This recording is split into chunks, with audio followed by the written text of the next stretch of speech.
सलाम, नमस्ते, सत श्री अकाल। मैं हूं रजा और आप देख रहे हैं रजा ग्राफी का international prime time special programme, special report, जिसके अंदर पूरी दुनिया की सबसे बड़ी बड़ी खबरें जो गोदी मीडिया आपको 2 घंटे में एनिमेशन और ग्राफिक्स और एड डालकर दिखाता है।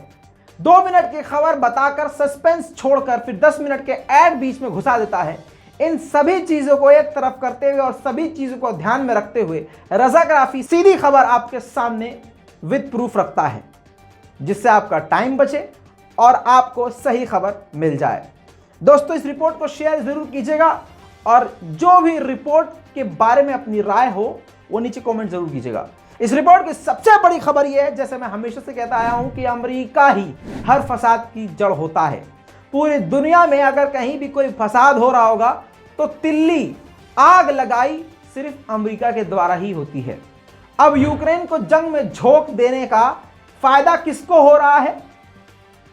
अमेरिका को हो रहा है। कैसे? अब इस बात से समझ लीजिए। उससे पहले मैं आपको छोटी सी बात बता दूं। पूरी दुनिया में एक अमेरिका एक ऐसी कंट्री है जिसका पालन पोषण यानी उस देश के खर्चे, और वो देश चलता ही है सिर्फ हथियारों के इंपोर्ट एक्सपोर्ट से। हथियार बेच बेच कर ही सबसे मोटी कमाई अमेरिका करता है। ऐसे में आपको बता दूं, कनाडा ने रूस के खौफ से, जी हां, क्योंकि कनाडा ने अपने पूरे हथियारों के जखीरे खाली कर दिए। सारे हथियार, लगभग 90% हथियार यूक्रेन को दे दिए। अब यह बात रूस को पता चल चुकी है। अमेरिका भी कनाडा को धमका चुका है कि भाई साहब रूस की नजरों में चढ़ गए हो। तो अब रूस के खौफ से 88 फाइटर जेट विमान, अमेरिका के सबसे खतरनाक F-35 विमान, लगभग 88 F-35 विमान कनाडा खरीदने जा रहा है अमेरिका से। तो फायदा किसका हुआ? तो चांदी ही चांदी किसकी हुई? सीधी सीधी बात है। इससे पहले जर्मनी पहले ही अमेरिका से F-35 विमान खरीद चुका है। अब आपको बता दूं, कनाडा ने $15 अरब की यह डील करके 88 फाइटर जेट का ऑर्डर दे दिया है। तो जंग का सीधा फायदा अमेरिका को हो रहा है। रूस का जो S-400 है डिफेंस सिस्टम, उसको यह टक्कर देने वाला फाइटर जेट है। कहा यह जाता है अमेरिका का F-35 विमान किसी भी रडार सिस्टम पे नहीं आता है। ऐसे में रूस का खौफ बढ़ रहा है और उससे फायदा अमेरिका के हथियारों और F-35 को हो रहा है। पूरी दुनिया की बड़ी बड़ी कंट्रीज को होड़ हो चुकी है कि अब F-35 विमान हमें हर हाल में हासिल करना है। इन सभी के बीच फायदा सिर्फ अमेरिका को हो रहा है। दोस्तों, अब अमेरिका सिर्फ हथियारों के बेचने और खरीदने के पैसे पर, जिसे कहा जाएगा गंदी कमाई पर पल रहा है। ऐसे में वहां पर अक्सर ये देखा जाता है कि अजाब नाजिल होता रहता है। अफसोस की बात यह है कि आम नागरिक गेहूं के साथ घुन पिसता है, आप सुनते हैं। आपको बता दूं कि पेंसिल्वेनिया, अमेरिका में एक पेंसिल्वेनिया एक जगह है, उसके हाईवे पर एक ऐसा हादसा हुआ जिसने पूरी दुनिया के रोंगटे खड़े कर दिए। बैक टू बैक, आपकी स्क्रीन पर देखिए, बैक टू बैक कई गाड़ियां टकरा गईं। एक गाड़ी बीच में रुक गई, उसको पीछे से आकर टक्कर मारी, उसको फिर उसकी पीछे से गाड़ी ने टक्कर मारी, कई गाड़ियों में आग लग गई। रिपोर्ट के मुताबिक इस अजाब में 5 लोग मारे गए, 26 से ज्यादा लोग घायल हुए। इसके अलावा आपको बता दूं, कई गाड़ियों में आग लग गई और यह मंजर बहुत ही खौफनाक था।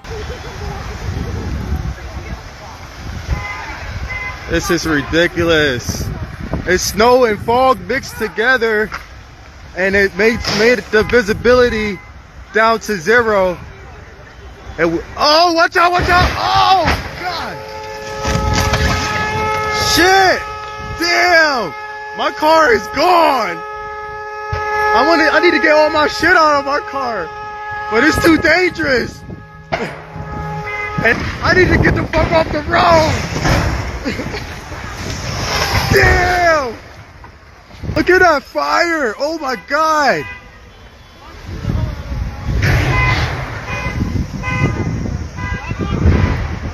Damn, this is crazy, man. What am I going to do about the charger? My charger. Oh my gosh.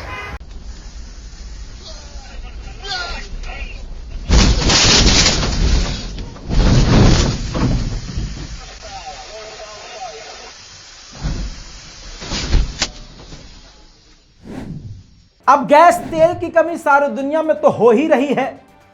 इस पर फ्रांस काफी परेशान हुआ।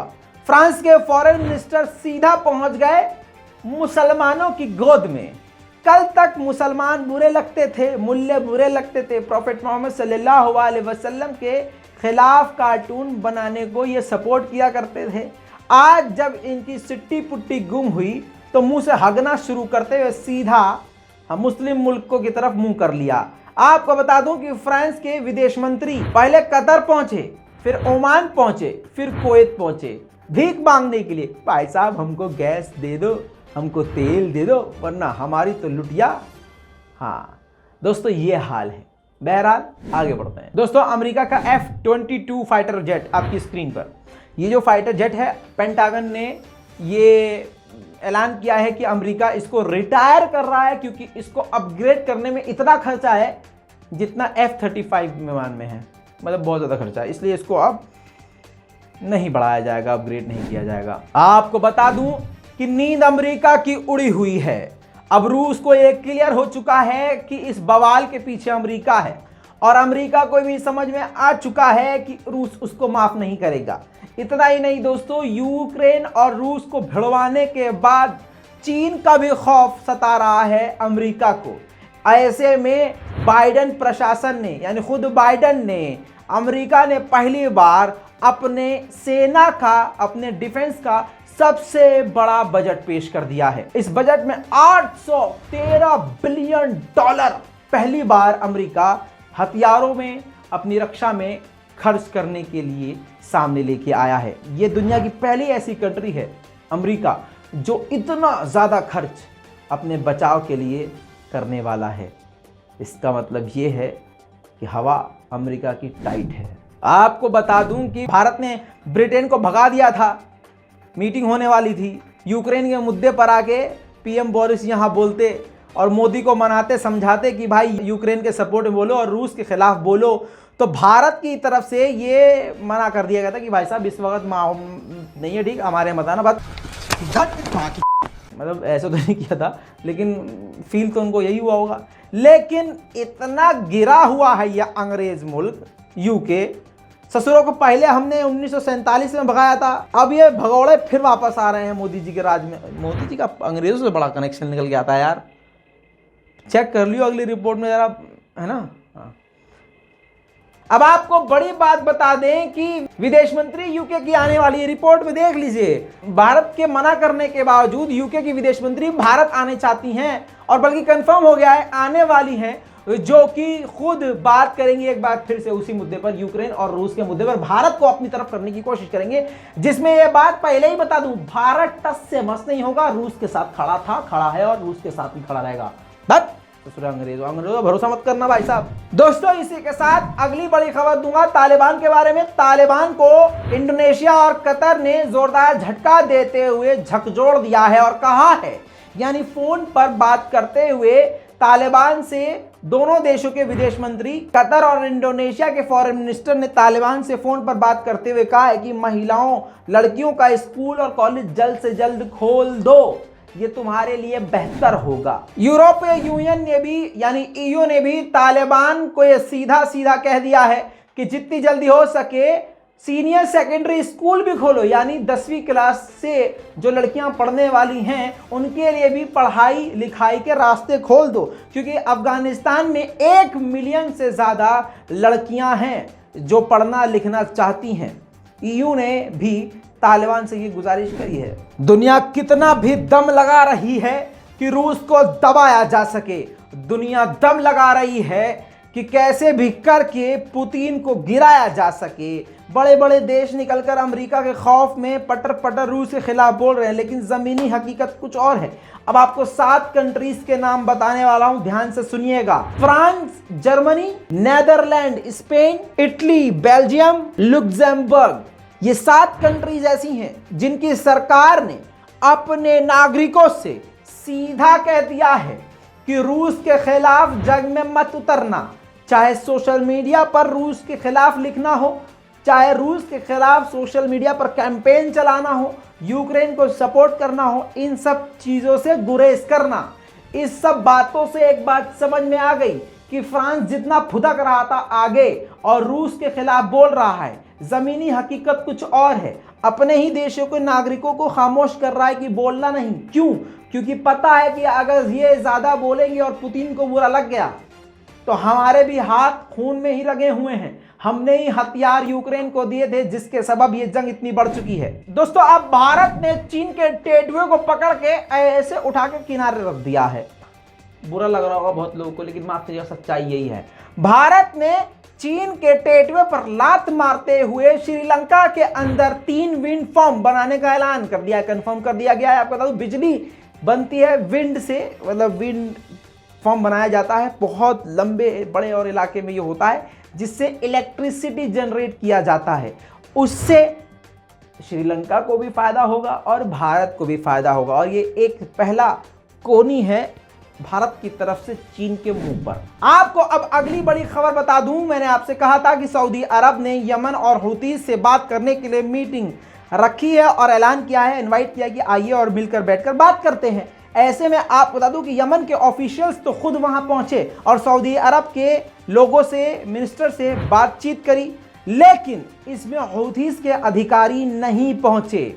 जी हां, अब आपको क्लियर बताता हूं। हूथीज यमन में ही रहते हैं, लेकिन यमन की सरकार और हूथीज के बीच बातचीत नहीं बनती। तो ऐसे में अब यह कहा जा रहा है कि यमन और सऊदी अरब आपस में बात करके हूथीज को अब टाइट करेंगे। अब आपको बता दूं कि हूथीज के लीडर अंसारुल्लाह ने बड़ा बयान दे दिया, जहां पर सऊदी अरब और यमन की सरकार मीटिंग करके ये सोच रही थी कि अब हम हूथीज को डरा देंगे, धमका देंगे। तो ऐसे में बड़ा बयान अंसारुल्लाह यानी हूथीज के लीडर का आया है कि अगर हमारी घेराबंदी रोकी नहीं गई, खत्म नहीं की गई, तो इसी तरह से हम हमले करते रहेंगे। हमने हमले रोके हैं लेकिन खत्म नहीं किए। हमारे खिलाफ कोई भी प्लानिंग सऊदी अरब की सरकार के लिए काल बन जाएगी और आने वाले वक्त में सऊदी अरब की सरकार का हम बुरा हाल करेंगे। दोस्तों, आपको यहाँ पर छोटी सी जानकारी दे दूं बच्चों के लिए कि ये यमन हमले क्यों कर रहा है। यमन के जो फाइटर्स हैं, हूथीज हैं, समुद्री इलाके से जब दूसरे देशों से कोई भी व्यापार ये करते हैं या कोई भी चीज़ आते हैं और ले जाते हैं, तो सऊदी अरब के जो नौसेना है वो इनको रोकती है, पूरा घेराबंदी करती है, मतलब बिजनेस नहीं करने देती है, कामकाज नहीं करने देती है और हूथीज को चुन चुन कर मारती है, यमन के लड़ाकुओं को निशाने पर रखती है। इसी के बदले में यानी यमन के लड़ाकुओं की ये डिमांड है कि हम पे से घेराबंदी ख़त्म कर दो, जो नाकाबंदी है वो ख़त्म कर दो, हम हमले बंद कर देंगे। आपको बता दूं, जोर का मुक्का अमेरिका के मुंह पर मारा है भारत ने। जी हाँ, ऐसे बीच में खड़ा करके ऐसे हाँ फोड़ दिया गल फुल्ला। कैसे, हम आपको बता दें। भारत ने, एक तो चीन तो फुस हो गया। दो दोस्त होते हैं, दो तरह के दोस्तों, मेरे भी ऐसे, मेरे तो खैर बहुत बुरे निकले हैं, कोई मनहूस मारे, खैर अल्लाह उनको दस्त लगाए सुबह शाम। आपको बता दें कि 2 तरह के दोस्त होते हैं। एक दोस्त होता है बुरे वक्त में साथ देने वाला, एक दोस्त होता है कि खुशियों में तो आपके साथ नाचेगा, गाएगा, पार्टी वार्टी करेगा, लेकिन जब बुरा वक्त पड़ेगा तो आपका फ़ोन ही नहीं उठाएगा, फ़ोन बिजी जाएगा या कहेगा भाई मैं मनाली आया हूँ, माई में या घूम रहा हूँ मैं, समझ रहा हूँ, समझा। और जिसके लिए बोल रहा हूँ, अगर ये वीडियो देख ले तो बहुत मज़ा आएगा।